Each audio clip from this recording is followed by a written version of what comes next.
Welcome back to the FFL. I am getting this out so late. Listen, man. I was way too tired on Friday. I didn't do it Thursday. I didn't do it Wednesday. I'm just lazy, okay? And then on Saturday, when I should have done it, I had to hold quinceañera. I think that's what it's called, to go to, which was very fun, by the way. But I just didn't have time, and I'm lazy as well. So, sorry for getting this out incredibly late. But let's just get right into it. Now, there were a couple free agent additions and all that. The Charlotte Cobras picked up Tyler Lockett for Brandon Ayuk, which makes sense. Brandon Ayuk got injured, and Tyler Lockett, he's pretty good, even though Brandon Ayuk has been doing pretty well. And the Cobras also added Kyron Williams, kind of interesting, for David Montgomery. Very interesting. And then the last change to the actual rosters was the Salt Lake Skiers picking up Amari Cooper from free agency. Now, going into the first game, we got the Wisconsin Weasels beating up the Green Bay Cheeseheads by almost 100, not 200, that would be insane. 207 to 115. The Wisconsin Weasels absolutely rocked the Cheeseheads. And looking at the chart, yeah, it was really never close whatsoever. Cheeseheads never had a chance, and the Weasels destroyed them. The quarterbacks, it really wasn't even that big of a difference. Patrick Mahomes had 22, Jordan Love had 20. But now looking at the running backs, it was definitely a bit more of a difference. Ramondre Stevenson had 15. Josh Jacobs had 10 for the Weasels. Meanwhile, the Cheeseheads just had nothing impressive at all. And then wide receiver, DK Metcalf had 13. Michael Pittman had 13 for the Cheeseheads. And then Darnell Mooney just didn't do anything. Maybe he was injured. I don't think so, but maybe he was. And then they also had Romeo Doubs, who had 5. But meanwhile, for the Weasels, Keenan Allen with 31 points. CD Lamb with 25 points. And Devontae Smith with 24 points. Oh, man, that's a huge difference there. I mean, wow. It's just crazy. Tight ends, Dallas Goedert had 2 more than George Kittle. RYT, Kenneth Walker had 18. As I said, Romeo Doubs had 5. Kickers, Tyler Bass, Riley Patterson, 8 to 7. My bad. Not big of a difference. D-line, Aaron Donald didn't do anything. I don't know if he was playing or not, because you wouldn't expect Aaron Donald to not do anything. Along with Kenny Clark, who had 4. So, yeah. Meanwhile, for the Weasels, they had Daron Payne with 9. And then Aiden Hutchinson with 3. At linebacker, Foyesade Alukan had 9. Bobby Wagner had 8 for the Cheeseheads. And then Leighton Vander Esch and Roquan Smith had 3 for both teams. Now at DB, Rayshon Jenkins had 9. Minkah Fitzpatrick had 7. And yeah, it's really not that interesting. CJ had 7.5 for the Cheeseheads, but really nothing impressive, and Jair had 6 as well. So now, looking at the bench for the Weasels, Gerald Everett had 7, wouldn't have made a difference. DJ Moore had 16. Somehow that's not even better. They could have put him at RYT and it still wouldn't have been better. In fact, it would have been worse. Puka Nacua, though, Puka had 30 points. Holy, that's a lot of points. And then no one else did anything for the Weasels. Meanwhile, on the bench, Kirk Cousins had 28, and no one else did anything. So I guess the Cheeseheads could have gotten 8 extra points, but that would not have helped them whatsoever. Now, the Roydville Rhinos absolutely demolished the Cleveland Elves. Not as bad as last game. And also the Elves had a bit of an advantage at some points in the game. It was very close for a while until the Rhinos started pulling ahead and the Elves just couldn't do anything about it. 182 to 131, and Elves lose. And Joe Burrow for the Elves had 16. That's really not good. Meanwhile, Geno Smith had 23. Also, it's fine. Running back Cam Akers didn't do anything because was he injured or did he just not play for the Rams? Because now he's on the Vikings, so I don't know. James Conner had 16 for the Rhinos. I forgot to mention for the Elves that Bijan Robinson had 21 points. Wow. But at RYT for the Rhinos, they had Raheem Mostert with 25 points for running. Oh, man. 25 for a running, but that is crazy. And they also had Nick Chubb, who, oh, man, it's so sad, man. It's so sad. Mike Evans, though, had 29 points for the Rhinos. along with 16 from Scary Terry and 5 from Jerry Jeudy. And then on the Elfs, wide receiver, Amon-Ra had 14, Chris Olave had 14, and then Jamar Chase had 8. Really not impressive at all. Travis Kelce and Evan Ingram had about 12, 11, respectively. Calvin Ridley had 15 for the Elfs. At kicker, it was 6-5. Again, not a big difference from the kickers. At D-line, the Rhinos had the advantage, 6 and a 2.5 from Jeffrey Simmons and Zach Sealer, instead of the 2 and 0.5 from Javon Hargrave and Nick Bosa. Now, at linebacker, Dre Greenlaw had 10 and Zaire Franklin had 11. Zaire Franklin has been very good so far.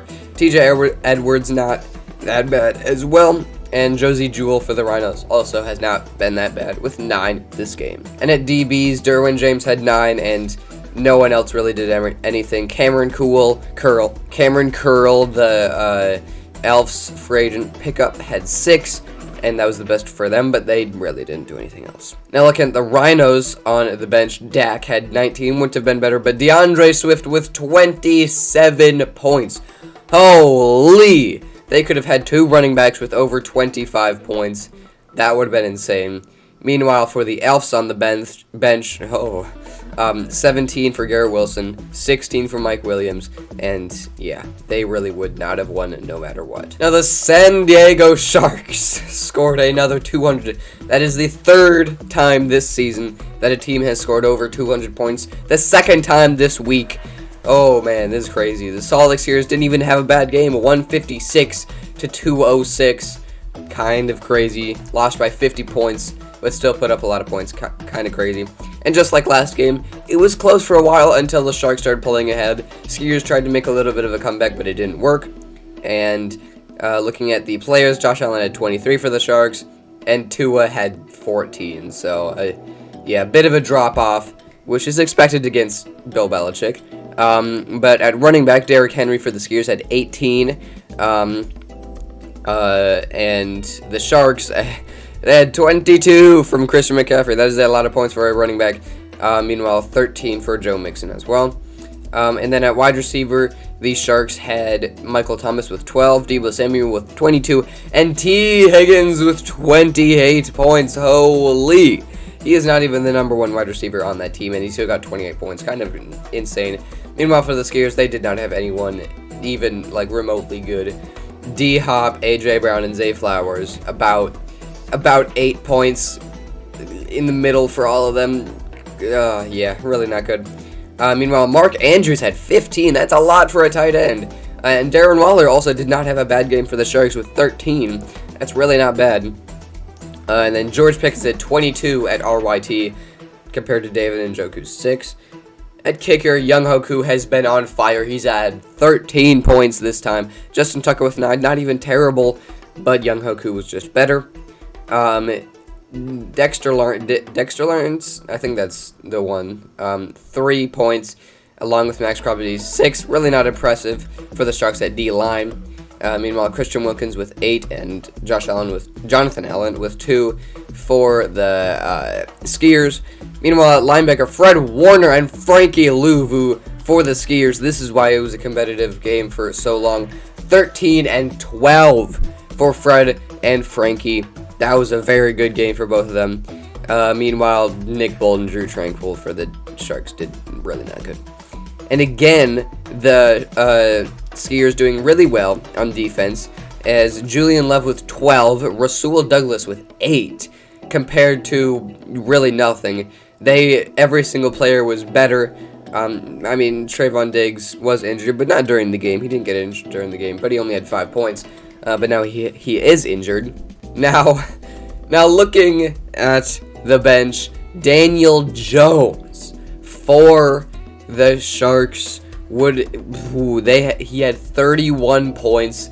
That would have pushed him over the top all-time scorer for this league. Even though it's only week 2, still would have done it. Deshaun Watson had 11. I don't know why they have 2 quarterbacks. One is clearly better, at least for this week. Skill-wise, Deshaun Watson is out of this world compared to Daniel Jones. And then nothing really impressive else on the bench for the Sharks. And then at the Skiers bench, Nothing would have saved them really at all. Jordan Hicks had 10, Lamar Jackson had 22. Really nothing interesting at all. Now, we have another 200-plus point game. This was even closer than the last one. 202. The Charlotte Cobras beat the Stunner Boys to 168. Man, this was a good game. Ooh-wee. I mean, looking at the chart, it was looking like a blowout, and then the Stunner Boys started getting some steam, starting gaining some momentum, and then it was over, and they had lost. Man, this was a good game. Now looking at the players, Jalen Hurts had 25 compared to Jared Goff's 22. Better for the Stunner Boys. At running back, Saquon had 27 before getting injured. As well as Tony Pollard's 19. Incredible job by the Stunner Boys. And then the Cobras had David Montgomery, who he had 12, I guess. Yeah. Stunner Boys also had Jahmyr Gibbs at RYT with 12. And then at wide receiver for the Cobras, Devontae Adams with 20, Justin Jefferson with 24, and Brandon Ayuk got injured, so yeah. Still a pretty good game at wide receiver for them. Meanwhile, at the Stunner Boys, Cooper Kupp, he was injured. Jalen Waddle got out. I don't know what happened to him, but he had 12, and then Tyreek had 16. Really not great. And then at tight end, oh my, the Stunner Boys had 4 with Kyle Pitts, not good, but compared to TJ Hawkinson with 25 points, oh dear, oh man, that is insane for a tight end. He blew Kyle out of the water. And Stephon Diggs had 13 compared to Jahmyr Gibbs previously said 12 at RYT. Now at kicker, a bit more of a difference than some of the other ones, 7-5 for Jason Myers and Harrison Buttkicker. At D-line, it was a big difference. Brian Burns has not been playing well. He only had 1 point, along with Quinnen Williams, who had 6.5, compared to DeForest Buckner and Chris Jones with 7 and 6 respective points. Meanwhile, at linebacker, oh man, the Cobras had good linebackers this game. TJ Watt with 14, Micah Parsons with 13. And meanwhile, the Stunner Boys had 8 with Cody Barton and 0 with Eric Kendricks because he was out. Meanwhile, at defensive back, this was a very, very good game for defensive backs. Starting at the Cobras, Tyson Campbell had 5, really not great. Javon Holland, my bad, had 10, and Sauce Gardner had 8. And then at Stunner Boys, at DB, Jalen Thompson had 9, Grant Delpit had 9, and L'Jarius Sneed had 10. Very, very good game for the DBs. Now, looking at the bench, the Cobras once again played everyone that gave them an advantage. They could not have improved anywhere, really at all. I mean, kind of insane. Meanwhile, the Stunner Boys, they had Christian Kirk, who had 21. Ooh, that would have done some good for them. Chris Conwood had 10, and they definitely could have gotten better. And looking at the standings, the Wisconsin Weasels have gone up to number 2 at 2-0. That's a lot of 2s right there. This is in the FFC. They are right ahead of the Royalville Rhinos, who went up 3 from 8 as they lost last week to 5. A bit of a bounce back week for them. Good for them. 1-1 now. Green Bay Cheeseheads also going 1-1, except for them losing this week, going back down 4 to number 6. And the Cleveland Elves are 0-2. They're not last in the league, but they are last in their conference. Now in the SFC, the Charlotte Cobras are 2-0. They were 1-0 last week, and they are still number 1. Stunner Boys still number 3 at 1-1, even though they lost. San Diego Sharks at 1-1. They went up this week because they won, going up 2 to number 4. And the Salt Lake Skiers are 0-2, going down 1 to number 8, and really not having a good season so far at 0-2. Thank you all for watching, and I hope you enjoyed. I needed to get this out. I've been procrastinating too much. Thank you so much for watching, and I will see you next time. See you.